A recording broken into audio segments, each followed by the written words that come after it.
Hello मैत्रिणींनो, मी नूतन तुम्हा सर्वांचं आजच्या व्हिडिओत खूप स्वागत। आपण उन्हाळा स्पेशल आईस्क्रीमची सीरीज चालू केली होती, त्यातलीच आज आपली दुसरी रेसिपी।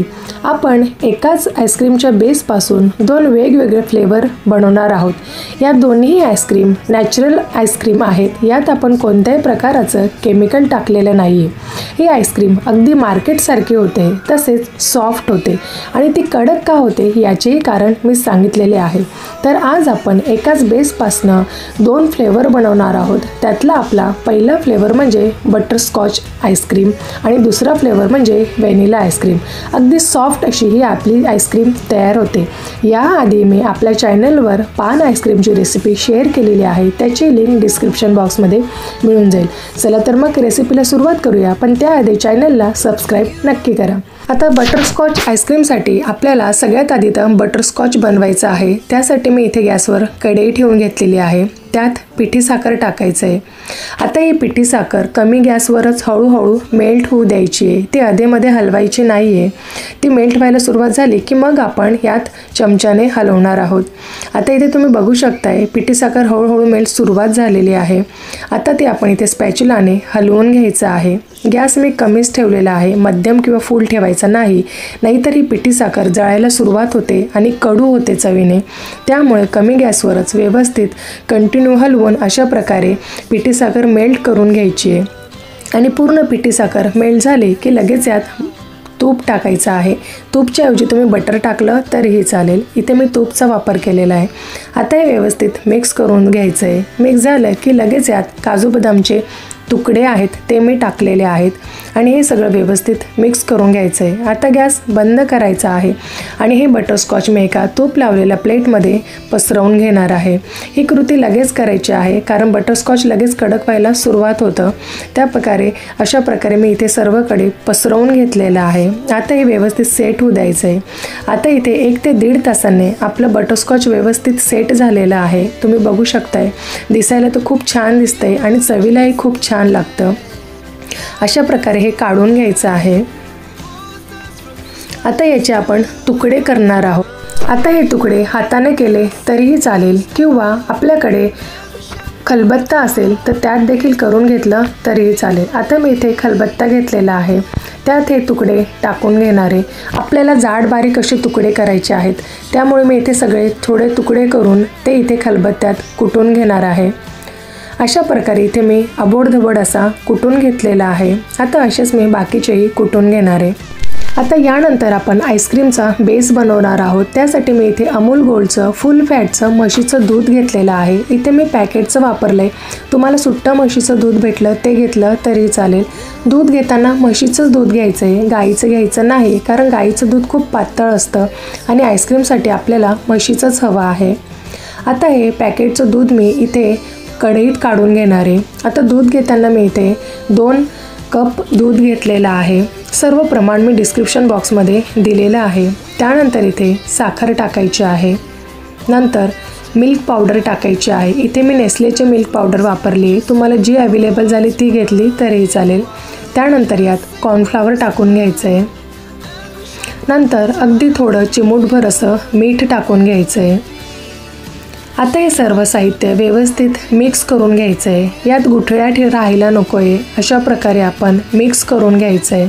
सर्व बाजूंनी व्यवस्थित हलवून घ्यायचं आहे। आता आपलं सर्व दुधात छान व्यवस्थित सर्व वस्तू मिक्स झालेल्या आहेत। यानंतर आता पुढची कृती करूया।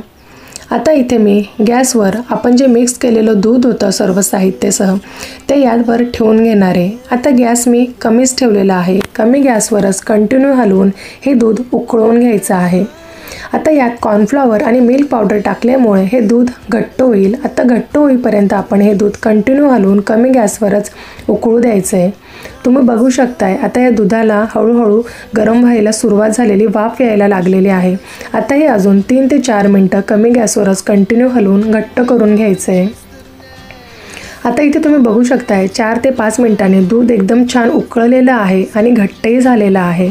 आता गॅस बंद करायचा आहे आणि हे दूध पूर्णपणे गार करून घ्यायचं आहे आणि मगच आपण पुढची कृती करणार आहोत।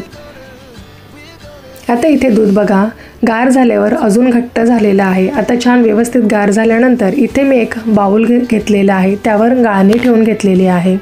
आता हे दूध यावर गाळून घ्यायचं आहे, जेणेकरून यात थोडेफार जर गुठळ्या राहिल्या असतील तर त्या आपण गाळणीने व्यवस्थित मोडून घ्यायच्या आहे आणि मग गाळून घ्यायचं आहे। यात गुठळ्या राहायला नको आणि सर्व साहित्य मग व्यवस्थित मिक्स होऊन येतो, एकसारखा आपला बेस तयार होतो। आता हे मी अशा प्रकारे गाळून घेणार आहे।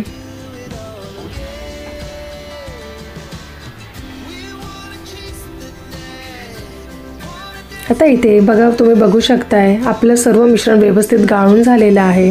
आता यानंतर यात कंडेन्स मिल्क टाकायचं आहे। कंडेन्स मिल्क ऐवजी तुम्हाला मिल्कमेड मिळालं ते घेतलं तरीही चालेल, इथे मी नेस्लेचंच वापरलेलं आहे। आता हे सर्व साहित्य व्यवस्थित मिक्स करून घ्यायचं आहे। साधारण अशा प्रकारे आपल्याला आईस्क्रीम हवी आहे। आता इथे आपलं मिश्रण पूर्णपणे मिक्स झालेलं आहे। आता यानंतर इथे मी व्हिप टॉपिंगची जी क्रीम असते ती क्रीम घेतलेली आहे। इथे मला ट्रोपोलाइट कंपनीची मिळाली, तुम्हाला जवळच्या तुमच्या केक शॉपवर ही क्रीम मिळून जाईल, तुम्हाला कोणत्याही ब्रँडची भेटली तरी चालेल। आता ही व्हिप क्रीम आपल्याला थोडीशी लिक्विड स्वरूपात हवी आहे, ती थंडच हवी आहे पण लिक्विड हवी आहे, खूप घट्ट नको आहे, जमलेली आपल्याला क्रीम नको आहे। जेव्हा तुमचं हे काम झालं असेल आणि क्रीम उरली असेल तर ती फ्रीझरमध्ये स्टोअर करून ठेवायची आणि आईस्क्रीम करायच्या वेळेस अशा प्रकारे ते लिक्विड फॉर्ममध्ये हवी आहे, थंडीच आपल्याला।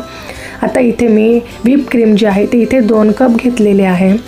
आता इथे मी ही व्हिप क्रीम बीटरने फेटून घेणार आहे।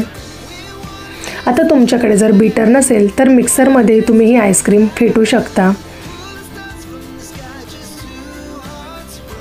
आता इथे आपल्याला ही क्रीम व्यवस्थित घट्ट होईपर्यंत फेटून घ्यायची। आता क्रीम आपल्याला खूप घट्ट नको आहे, केकसाठी जशी आपण फेटतो तशी नको आहे, त्यापेक्षा थोडी कमी अशी आपल्याला ही क्रीम फेटून घ्यायची आहे। आता इथे तुम्ही बघू शकताय साधारण या प्रकारे आपल्याला क्रीम फेटलेली हवी आहे, जी खूप घट्टही नाही आहे आणि पातळी नाही, अशा प्रकारे फेटलेली हवी आहे, घट्टसर अशी। आता ही आपली क्रीम व्यवस्थित फेटून झालेली आहे। यानंतर आपण जे मिश्रण केलेलं होतं ते यात टाकून घ्यायचं आहे। एकदा ही आईस्क्रीम नक्की ट्राय करा, अगदी मार्केटसारखी होते, घरी बनवलेली आहे अशी कोणीही सांगणार नाही। आता या दोन्ही वस्तू व्यवस्थित मिक्स करून घ्यायच्या आहेत। आता हे दूध आणि क्रीम सर्व बाजूने व्यवस्थित मिक्स करून घ्यायचं आहे।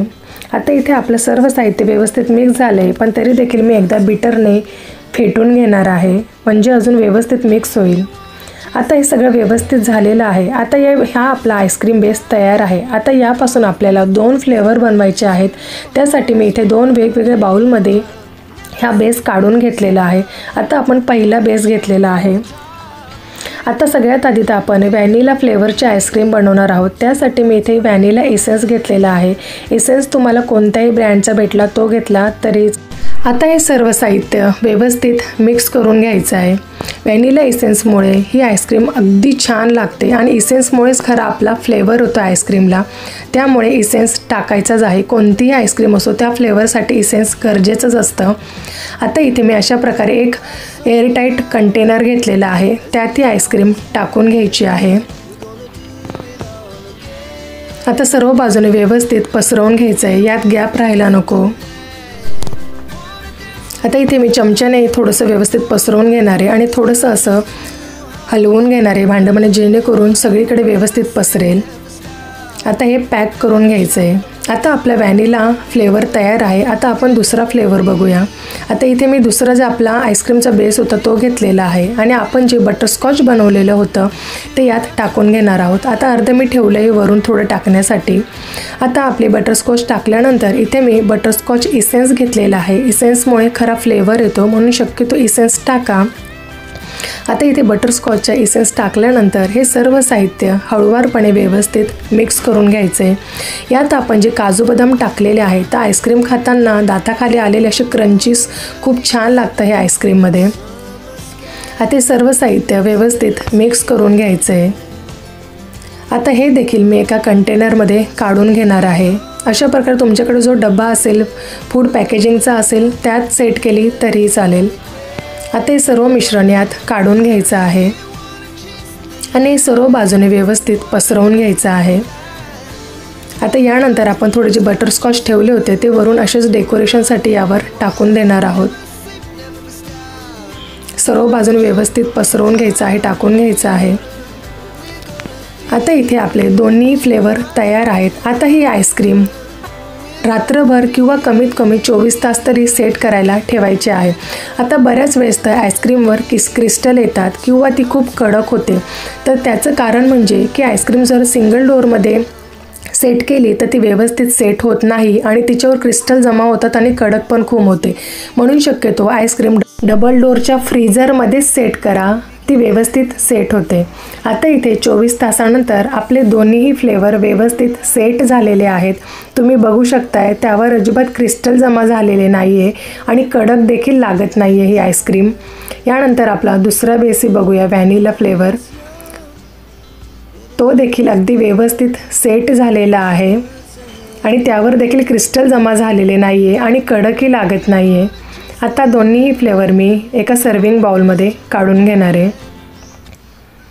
आता इथे तुम्ही बघू शकताय आपले दोन्ही आईस्क्रीम सर्विंग बाउलमध्ये मी काढलेले आहे। कोणीही सांगणार नाही की ही घरी बनवलेली आहे। अगदी घरच्या घरी अशा प्रकारची आईस्क्रीम तुम्ही नक्की ट्राय करा आणि चवीला तर छान आहेच, पण अगदी सॉफ्ट अशी आपली आईस्क्रीम तयार झालेली आहे।